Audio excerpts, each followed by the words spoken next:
Nous comprenons donc de mieux en mieux ce que veut dire ce langage électrique du neurone. Vous vous souvenez que le langage électrique du neurone, c'est le potentiel d'action. Mais pour arriver au potentiel d'action, il faut exciter la membrane. Ce qui est très intéressant dans les neurones, c'est que leur membrane plasmique est une membrane excitable. Alors, retrouvons-nous dans cette illustration. Nous avons ici l'axone qui se termine ici, la terminaison axonale. Qu'est-ce que l'artiste a représenté? Des mitochondries, parce que ce sont des mécanismes qui demandent beaucoup d'énergie et que les mitochondries vont fournir de l'énergie, vont fournir de l'ATP. Ici, des vésicules, et ceci, en fait, c'est la synapse.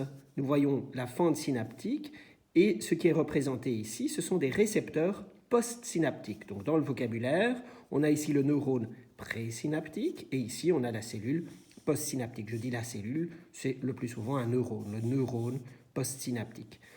L'artiste a représenté un agrandissement de ceci, de ces récepteurs. Alors ces récepteurs, ceux que nous connaissons pour l'instant, on ne connaît encore qu'un seul récepteur, c'est le récepteur nicotinique. Vous vous souvenez du récepteur nicotinique qui est donc un canal sodique voltage dépendant qui est fermé au repos. Alors ici, nous avons la double couche phospholipidique. J'ai représenté le récepteur comme ça. Nous avons le liquide extracellulaire là et le liquide intracellulaire là. Et quand de l'acétylcholine est libérée par le neurone présynaptique, cette acétylcholine va venir se lier au niveau d'un site de liaison dans la face extracellulaire du récepteur nicotinique. Et cette liaison va provoquer l'ouverture du canal sodique, qui est un canal sodique ligand dépendant. Le ligand, c'est l'acétylcholine. Je sais que je reviens là-dessus, je répète beaucoup les choses pour être sûr que nous soyons bien familiarisés. Alors, je représente la polarisation de la membrane, telle que l'extérieur est plus positif que l'intérieur. Quand l'acétylcholine est liée au récepteur nicotinique, le sodium entre, et c'est donc une entrée de charge positive, et donc une dépolarisation. Si je la représentais comme j'aime bien le faire, où on a ici la différence de potentiel et ici le temps, on est passé du potentiel de repos, je mets ici à moins 70, à quelque chose qui est plus dépolarisé. On est monté, vous voyez, on est monté. Qu'est-ce qui va se passer? C'est qu'après cette montée, l'acétylcholine va maintenant quitter ce site, parce que cette liaison est une liaison qui est temporaire.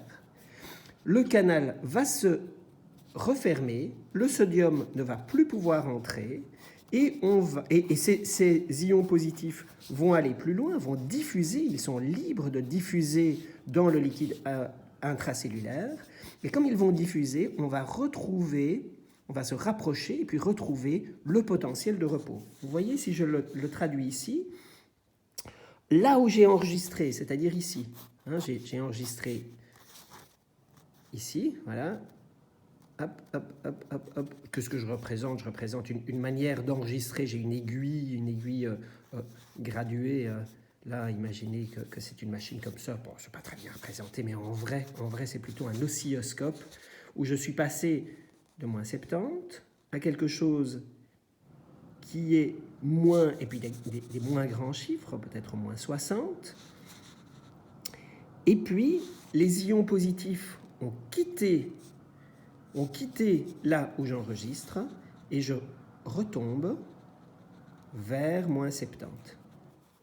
Non pas en dessous de moins 70, il n'y a aucune raison pour que je passe en dessous de moins 70, mais sans injection d'ions négatifs, sans extraction d'ions positifs vers l'extérieur, simplement par la diffusion de ces ions positifs plus loin que là où j'enregistre, mon potentiel va retomber.